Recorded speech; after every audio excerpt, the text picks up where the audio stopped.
Yo. Ganito yun. Yo. Welcome back. Welcome back sa number 1 male podcast sa buong Southeast Asia at soon sa buong mundo. Malapit na. Ang Anti-Supot Social Club. Let's go. Kung gusto mo mapanood yung mga full episode namin, visit us on Spotify and Instagram. Meron din kami yan. Meron din kami website, antisuppotsocialclub.com. Pwede nyo na kami bisitahin. Doon mo makikita yung mga picture ng paa ni Sadaw, ni Joshon Point. Pagpetis mo yung paa nila. Nagbibenta kami doon ng pinagliguan ni Josh on Point. Bathwater ni Sadaw meron doon. So pag nasa kotse kayo, nasa gitna kayo ng traffic, pwede nyo nang i-play yung mga podcast namin. So maiinis ka na sa traffic, maiinis ka pa sa mga pinagsasabi namin. So dagdagan natin. Dagdagan natin yung bad trip. Naiinis ka sa traffic, tapos pinakinggan mo yung episode namin. Ay puta, sarap ma-traffic. Diba? Ayos, so di ba? Maano ka po, tangina malapit na ako sa bahay pero hindi pa tapos yung episode nila. O, iikot ka pa ng isa nun. No, so mayroon tayo pare sa mga Ato classes, sobrang malitin mo classes na pangit. Galing. Na bad trip ka na sa akin. No choice ka. Kailangan mo isang line cellphone mo, kaya mo makita yung pagmumukha ko. Joshon Point pare sa lahat ng social media. Ikaw Wala pala tayong yun? kalaban, pero kung gusto mo, chat mo si Sadaw. Ako manager niyan. Ako si Bob Arum. Parang Pacquiao yan. Ganun. Pakpak boom! So isa daw, general ng Soy Army. Siya pala yun? Yeah. Ang puso ko nasa magsasaka. Hindi pa rin nagbabago. Agrikultura pa rin susi sa Pilipinas. Ako ang puso ko nandun sa flood control budget. Tsaka... Puso ko nandun Alam ko sa nasa mga anak. Nepo babies. Ha? Nasa mga Nepo babies? Ang puso mo nasa Nepo babies? Ito ikaw, sabi mo. Hindi, tang ina nung mga yun. Trip mo to yung chubby, di ba? Ano ko yun? Yayari ni Boom Bap King yun. Yung chabi-chabi doon na ano. Si Pas. Smash. May nagtatanong sa Telegram. Pero hindi na natin sasabihin yung pangalan niya kasi baka magalit yung jowa niya na existing. Bakit daw kung kailan siya may girlfriend, tsaka daw nagpaparamdam yung ibang mga above? Kung kailan taken, saka tong mga babae na to. Kung kailan siya naging taken at committed, tsaka naglalapitan yung mga above na gustong kumain ng puwet niya. Total, ikaw naman yung pinakamaraming chick, pinakababae. Ikaw nga yun eh. Ako nagtanong, ikaw na sumagot. Tangina magko-comment yan. Tangina mo, anong ayan pinaka-chick boy? Tayo tsura niyan. Ang bilis mo naman kinatwagan ako. Comment. Ang ina nyo, anong ayan pinaka-chick boy? Tayo tsura niyan. O total, si isa daw ang maraming ex dito na celebrity. Ikaw sumagot. Mag-ingat talaga sa mga so-called high-value males sa TikTok. Being high value and alpha doesn't need so much money and flash things. Kung kuha mo. So pare, sa tingin mo ba pare? How is it to true? out a farm sa palengke? Na-experience mo ba siya? What's your perspective, Lahat pare? naman yata tayo eh. Lahat naman yata tayo, given sa age natin ngayon. Lahat naman tayo na-experience natin yun na kapag may girlfriend ka, mas more on nakukulit ka lalo ng babae, ng ibang above. Compare sa single ka, saktong mas parang ang hirap lalo magkaroon ng chick nung time na, alam nyo na, mga, Nung single ka. nung bata tayo nun, diba, nung college days or what, ganyan. Pag single ka noon, walang chick na umaaligid sa'yo, parang, ewan, naaamoy din natin ng babae pagka wala eh. Parang, iba rin kasi pag may babae ka, may social validation agad na safe ka. Marunong ka magdala ng ebab. Hindi ka serial killer. Ito. Yan lang naman kasi yun eh. Ang nagpapalayo sa ebab eh, kung Jeffrey Dahmer ka ba, kung serial killer ka ba, may validation agad, hindi may ebab to eh. So, marunong mag-handle to, hindi to kupal-kupal, hindi to mamatay tao, hindi to gagawa ng bullshit. Tsaka lalo na pre, pag kunyari, yung girlfriend mo pa currently, chicks din. Di ba? Maganda, marunong mag-ayos. Parang napo-perceive ngayon ng babae na parang, ay, baka ganyan, maging ganyan din ako. Maging mukha akong inaalagaan pagka boyfriend ko to, di ba? So parang gano'n, parang illusion sa kanila yun. Totoo. And may ibang babae rin kasing naiinggit na lang, alam mo yun. Especially pag sa campus, nakikita na lagi kang may girlfriend, lagi kang may e-abab na kasama. Minsan nga kahit friend mo lang yung mga e-abab na yun, iba pa rin yung tingin ng ibang babae, parang na-validate ka agad eh. Oo. Parang ano bang meron dito sa guy na to? Bakit napapalibutan ng mga yabab to? Mm. Social validation agad. Nag-validate ka agad. So sa Siyempre. tingin nyo, anong dapat ginagawa once naging committed ka tapos sobrang daming babae ang umaligid sa'yo bigla? English. Kaboses eh. Hindi, kaya, pero legit yun real talk, no? Oo. Pag, kahit hindi ka ako, danas ko rin kahit di naman ako kagwapuan. Hey! Pag nagko-commit ako, biglang dumadami yung umaaligid. Diba? Tapos yung mga umaaligid, hindi basta-basta. Mga So ganun. ngayon, di ba, committed ka, so marami-raming umaligid. Huwag mo na i-deny. Ay, hindi, actually, nung hindi pa ako O committed, di, bakit lumilipat? nung hindi pa ako committed, ang dami na talaga, pre. Vlogger ako eh. Di ba yung Tattoo yan eh. karamihan dyan, pre, kunyari lang silang bad trip sa akin, pero pag nakita nila ako sa personal, talagang gusto na nila ang tikman. How to out of farm sa public. Hindi, Sa palengke. legit yung pre. Hindi pa, lalo nung naging committed ako. Mm. Kasi nga nakita nila na parang, parang okay naman pala siya eh. Ngayon ako nakikita ko dyan, kunyari naging committed ka, so biglang dami yung mga babae. Kasi ngayon nakita nila na parang, na yung first step ng screening, parang na-experience na nung partner mo, ay, okay pala to siya. Obvious ano siya, parang obvious evidence kasi. No? Okay Pag may pala to girlfriend siya. kayo, obvious evidence. Anong gagawin ikaw bilang lalaki? Maraming umaaligid. Yung nagtanong halatang gustong tumikim. Gustong tumikim. Kasi ba't siya nagtanong? Yung isa rin pare na reason kung bakit based lang din sa ano ko na kung bakit yung mga kadalasan pag may relationship ka na saka umaaligid tong mga babae na to. Kasi nga alam natin pare, nature nga ng babae, hindi man nila aminin ng mga babae yan. Gusto nila yung lalaking may experience, di ba? Yeah. Hindi nila aminin yan. Sasabihin nila, hindi, gusto ko ako yung makauna dun sa lalaki. Hindi. Mas gusto nila, mas malakas ang dating sa kanila pag may experience yung lalaki.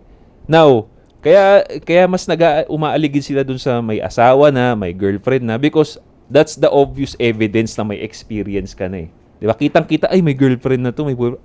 Ibig sabihin, okay to. Okay, may experience na to. So, hindi nila yun alam, hindi sila doon aware talaga. Hindi talaga nila iniisip na yun ang gusto nila. Nature. Nature Yeah. ang nagdidikta doon sa mga babae na yun na, dahil may girlfriend na to, obvious na may experience na tong lalaki na to. So, okay okay maging partner to. Lalong-lalo na, pag yung girlfriend mo, maganda. Mas lalong umaaligid yung mga. Kaya tignan nyo pare, tignan ninyo. Again, hindi na chismis to. Marami ng balita dyan na may celebrity. Okay? Pumatol kaysa daw. Maganda yung asawa, pero nagugulat sila. Bakit nag-cheat? Nag-cheat pa rin dun sa mukhang mas mababa yung level na ganda doon sa asawa. Yan. Diba? Mainit ngayon yan. Oh. Di ba? Kasi nga, itong mga, kaya mapapansin niyo yung mga ganong klase na pagkukumpara yung asawa. Bakit mas maganda yung asawa? Bakit nag-cheat dun sa pangit?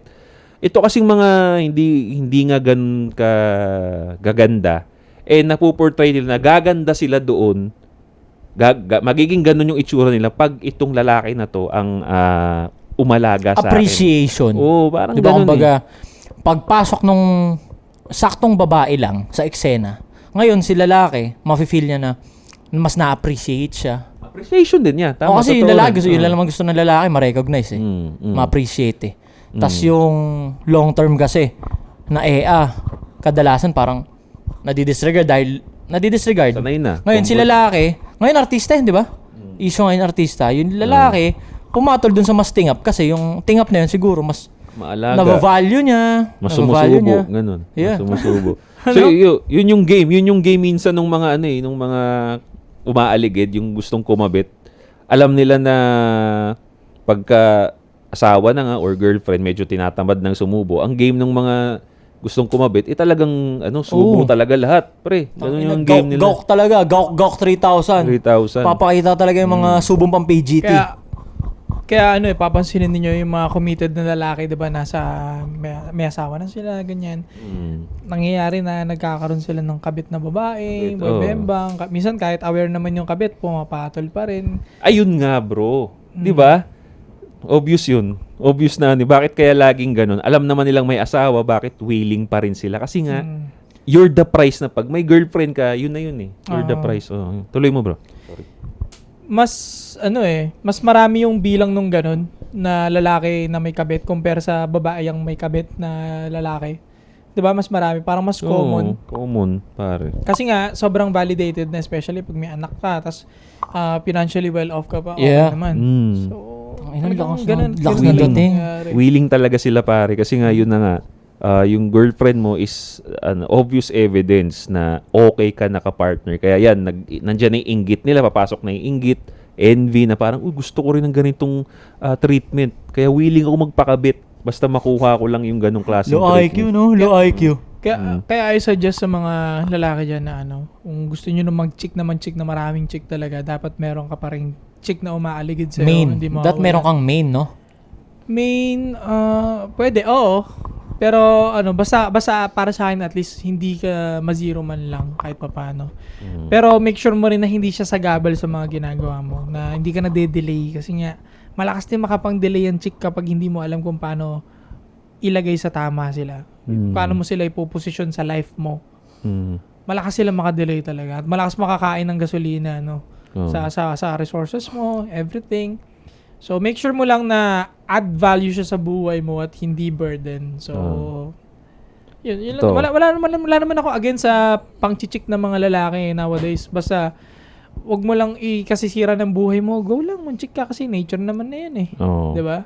Sa aming tatlo, for your information lang mga pa, sa aming tatlo, single ka, di ba, bro? Single, or baka may hindi ka sinasabi sa amin. Basta ganun lang. Oh, yun. So, ikaw, pare, di ba, taken ka? Yeah. So, baka gusto rin malaman nila na, ako, mamaya, share ko rin yung sa akin.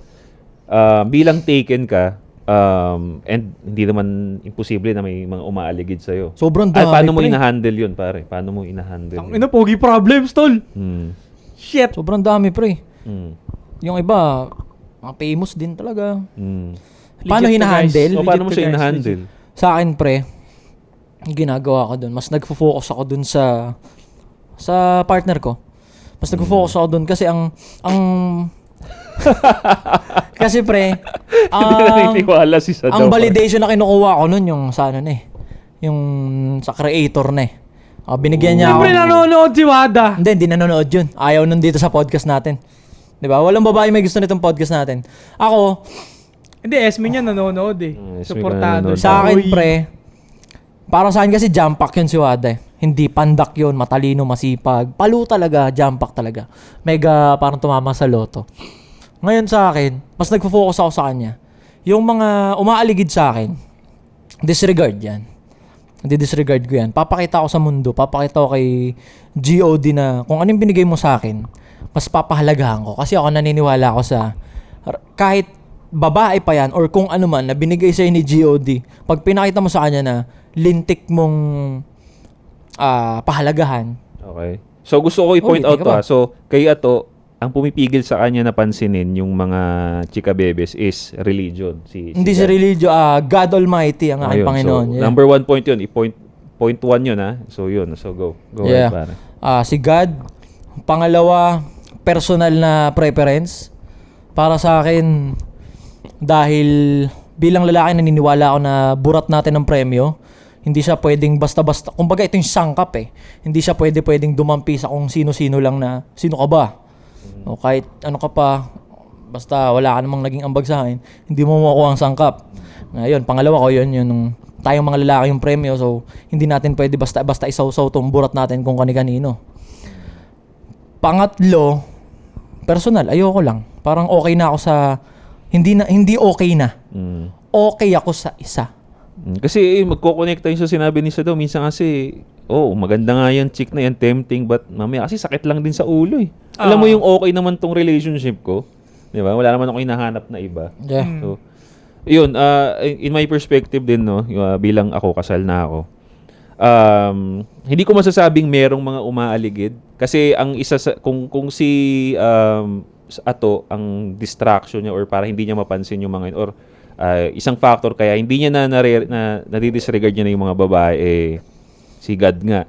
Sa akin naman, in my perspective, hindi ko na siya napapansin talaga, pare. As in, sobrang wala doon yung attention ko kasi nga meron akong goal. Kumbaga, busy ako sa buhay ko. Yun nga, social media, business, trabaho, itong hassle naming tatlo.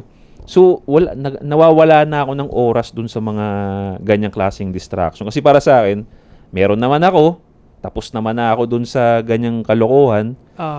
Ibang stage na to ng buhay ko. Kasi para sa akin, yung pambababae, stages ng buhay yan. I mean, sa paglalaki ka, dadaan yan eh. Yes diba? man, mananawa ka rin. Mananawa kayo. So, Hindi ako makarelate. So yung mga ganong klase, tapos na ako doon. Nandito na ako sa next stage ko, which is yung magpayaman na nga. So yung pangbababae, tapos na ako dyan. Kaya hindi ko na siya napapansin talaga pare. Although meron, ang dami, mga bigla-biglang magsisend na lang ng kung ano-anong minsan iniisip ko nga, trap eh. Yeah. Magsisend ng nude nila pare. Sabi, ganito. Tapos sasabihin, wrong send. Ang daming gano'n. Ang dami ko na-experience na gano'n. Pero dahil nandito na ako sa stage na gusto kong yumaman, gusto kong pumera, para sa akin, trap yun. Parang, tangina, gusto kong huliin na ito. Yun. Correct. Kaya, iba na yung perspective ko, pare. So, yun, isang tip ko sa iyo yun. Again, maganda yung kay Ato, no? Kung gusto mong, committed ka naman na dyan sa relationship mo, consider the higher power. Second, maging busy ka. Kasi yun naman talagang in the long run, no? Pumera. So, yun. Ikaw pare, bilang single ka, what's your take para dun sa ganung klase? Hindi ko dinedeclare kung ano status ko. Okay, sorry. Ano yan? Ina-assume ko, sorry. Ano yan? Sorry. Polygamous. Maraming mga friends. Again, wala akong dinedeclare. Maraming mga friends. Sorry, mali ako. Ano naman, maganda naman yung mga sinabi nila. Halos hindi ka talaga mapapahamak kapag sinunod mo yung sinabi nilang dalawa. Especially kaya to, morality yung kanya, di ba? And ganoon din naman kay Josh. No, sa akin kasi medyo iiba lang ng konti. Doon naman ako sa mga single guys Yan. gusto mag-enjoy, di ba? Go ahead. Walang masama kung gusto mo maging babaero. Walang masama mag-chick ka ng marami. Siguro nagiging masama lang siya kapag nangangako ka kasi sa isang tao tapos hindi mo naman tinutupad yung sinasabi mo. Yeah. Gaya ng sinabi mo na hindi ka mabababae, hindi ka titikim na ibang babae, hindi mo naman tutuparin. Yung pa-white knight ka, tapos babaero ka pala, no? Tapos Doon ng bad trip ako. Pakyan mo nga, bro. kumbaga wala kang isang salita di ba? Oo nga, no? Kung di mo naman sasabihan pala, no? Pangit yun. Kasi nagsisinungaling ka eh. Never naging maganda pagsisinungaling, pre. Diba? And parang hindi ka na rin lalaki kasi hindi ka tumutupad sa sinasabi mo eh. So kung gusto mo babae, bahala ka. Pero wag kang bibitaw ng pangako. Watch para your lang, mouth, no? Okay. Yeah. Kasi karamihan sa mga lalaki nangangako yan para lang makasibak. Diba? Yun pa, yung nagpapasingaw na nice guy, tapos babaero, nakakainis. Papangako nila lahat, tapos hindi naman pala sila ganun. And mostly, yung mga pumapalpak na yun, yung mga white knight eh, kasi nga wala naman silang control sa emotion, di ba? Sa akin ganun. Basta, do what's work for you. Gumagana naman sa'yo, marami kang i-above, namomotivate ka para mas lupit ang palalo, bahala ka. And suggest ko rin sa mga bata yun, kahit papaano mag-explore ka sa mga babae para hindi ka maloko pag tanda mo. Sila kasi kaya nagbago ng point of view nila kasi sawa na sila dyan. Sawa na sila sa Lalo na mga si Ato. babae. Hindi ako. Ano lang talaga yun. Ganun ako pinalaki ng parents ko. Walang masama kung magiging good boy. Ano kasi brute? Ako, I would say, hindi kasi sinabi ni Brute yun. So what? Okay lang yun. Sinabi ni Brute yun eh. And tama naman si Brute. Wala namang masama kung gusto magpaka-good boy. Choice mo kasi yan. Yeah. Diba? Sa akin, okay lang din naman kung gusto mo mang babae. Lagi ko sinasabi. Basta as long as hindi siya nakakahadlang sa goals mo, trip mo yan eh. Okay. So, kasi may kanya-kanyang bisyo lahat eh. okay. Gaya na, bisyo mo magmotor. Paano kung tanging bisyo niya mang babae? Diba? Bahala siya. Okay, pero as long as, yun nga, hindi yun yung parang main purpose niya mambabae, kumbaga side lang yun sa tingin mo. Pwede, kasi lahat naman tayo, halos ng lalaki, dumaan minsan sa buhay natin na gano'n eh. Nag-explore ka. Which is nakatulong din naman now kasi alam mo na i-filter yung tama at maayos na babae for you. Oh. Kasi kung hindi ka dumaan dun sa pang-chick stage mo na yun, pre, magagancho ka. Yun nga, pre, isa pa yun Maluloko eh. Isa pa yun sa gusto ko ring, related dun sa point mo na pambababae. Para sa akin kasi agree ako na kung single ka, okay, I want to be clear. Pag single ka, daanin mo lahat yon.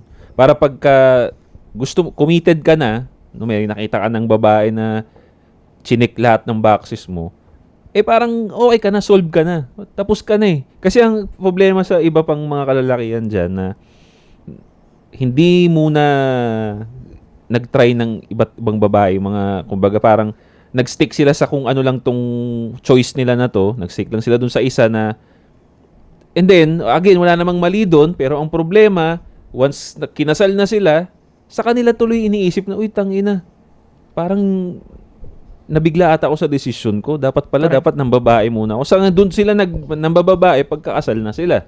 Di ba? Oo. So, doon ako nakakita ng parang, anong nangyari? Di ba? Bakit ngayon mo lang sinasabi? Kasi may mga nagme-message sa akin yun, bro, na bata pa lang sila, nagkasal na sila, nadala ng emosyon, nadala ng pag-uudyok.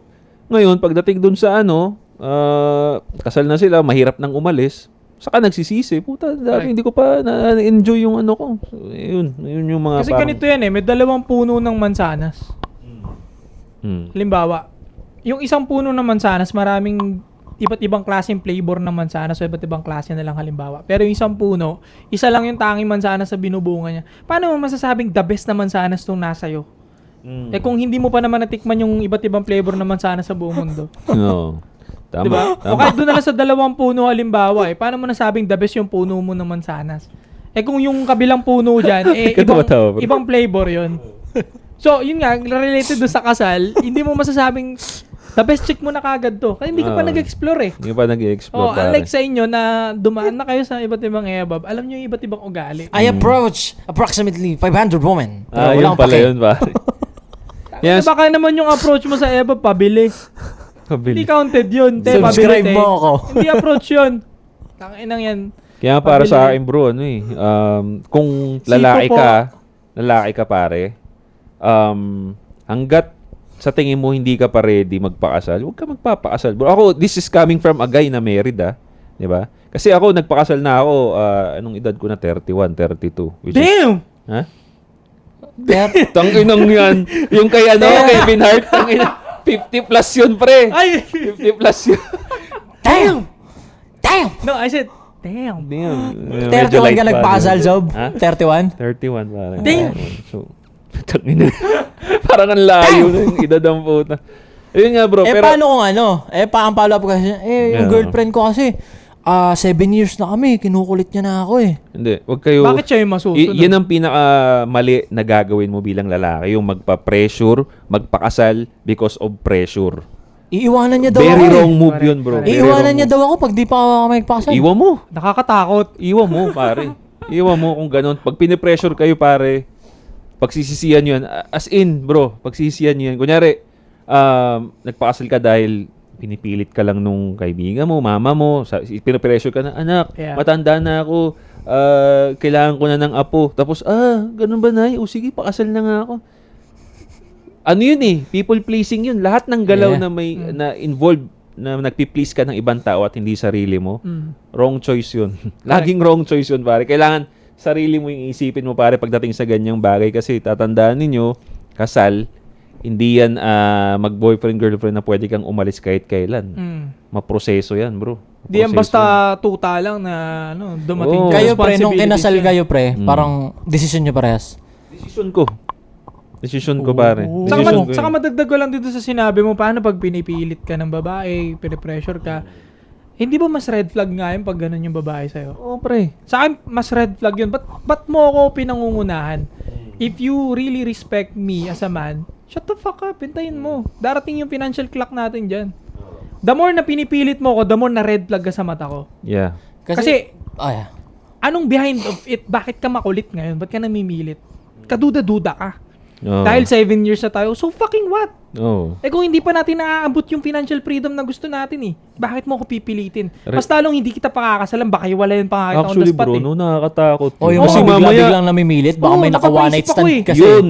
May naka one night stand. Exactly. Yun. No? May nagawa to, o baka mapapaisip pa ako na, anong motibo? Tinipilit mo ako? Darating tayo doon kung trip ko yan Oo. O baka Totoo. real talking kita na, ayoko nga magpakasal Shut the hell up. Diba? Tsaka ito naniniwala ako. Ako personal bilang lalaki. Nyari, mga 20 years old, 27 ako ngayon, 20 years old. Tapos, yung pera na ine-aim ko, nasa akin putang papakasal ako.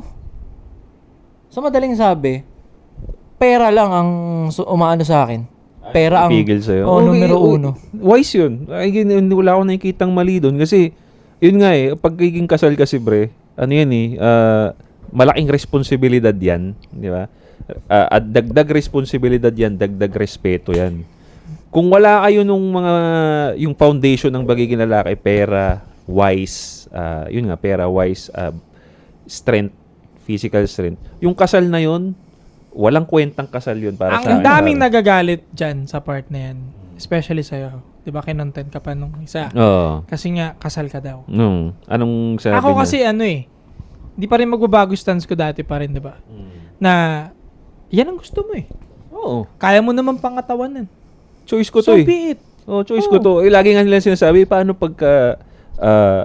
nag-gets ko naman, pre. Kung saan sila nanggagaling, bro. Kasi nga, nandun tayo sa mindset na dapat hindi ka nagtitiwala nga sa babae. So, nandyan din yung possibility na may divorce. Di ba? Ang problema kasi sa inyo, kaya takot kayo sa ganun, itong mga bumabati ko sa akin sa part na yun. Kasi yung mga desisyon nyo, hindi kayo sigurado eh. Magiging shaky lang or magiging doubtful lang yung marriage para sa akin. Kung ikaw lalaki ka, napilitan ka. Kumbaga, yung kasal mo, pressure lang na nangyari. Kung may shotgun na nakagawa. Oo. Sa akin, pre, decision ko to. Kaya tanggap ko kung mapasa man yung divorce, mahiwalayan ako ng babae, yun na yun. It is what it is. Ang advantage ko lang sa'yo, pag hiniwalayan ako ng babae, buo ako. Diba? Yung Josh on Point brand ko, yung kayamanan ko, buo. Ikaw, kaya takot ka sa divorce kasi walang makukuha sa'yo, magiging homeless ka, pare. Ang problema kasi, tol, tinitignan lang nila ito as pambababae, play. Hindi nila nakikita na may mga kanya-kanyang perspective kami. Yung iba sa amin, gaya sa kanila, gusto nila ng settle down, religion, alam niyo yun. Kasi yun yung pinaka-common ground talaga pagka religyoso sila. Which is yun naman yung gusto nila. And hindi mo rin naman sigurado na porket hindi ka nagpakasal okay na kagad yung magiging buhay mo eh. Yun na nga, bro. Yung mga tao na to na inaano lang yung marriage ko, ganyan-ganyan. Kasi yun naman ang gulo nila sa'yo, pre. Yun lang yung lamang nila sa akin. Single ako, yun ang lamang mo sa akin, di ba? Yun lang. Actually, hindi The na rest, siya wala lamang na. eh. Para sa akin, hindi siya kinalamang. Para sa akin nga, mas malupit ka eh. Ako nalulupitan. Kasi ako, yung usapang kasal, nakakakaba siyang usapin para sa akin. Nakakakabang face siya na parang dapat ganito yung pera ko, dapat ganito yung pera ko. Tapos ikaw kasal ka na. Iba yung salute sa'yo para sa akin. Iba yung respeto. Hindi dahil isang di pa lang ilayo mo sa akin ha. Pero malaki respeto ko sa ano. Alam yan ng mga nakakilala sa akin na pag kakasal na daw siya. Kung apirang, tangina, lupit mo, gago, we. Yung ganun ko talaga. Iba respeto sa kinasal. So kung gusto mo mapanood yung mga full episode ito mga pinag-uusapan namin, visit us on Instagram, Spotify, and our website, antisupportsocialclub.com. Yeah, so kung gusto mo ng pangalawang tuloy sa buhay, pare, don't forget to subscribe, hit the bell para notify kayo sa mga bago naming videos. Ano masasabi ninyo doon sa pinag-usapan namin? No? May nakuha ba kayo? Wala? Comment down below. Kung may partner ka, nakaramdam ka ba ng ano sa babae, paano mo naiwasan yun? Comment down below mo yan. No? So, Anti-Support Social Club, we'll be right back. Sabi sa inyo, wag bumoto mga babae. May nakuha ka ba? Wala. May nakuha ka ba? Wala. Ang laman nun.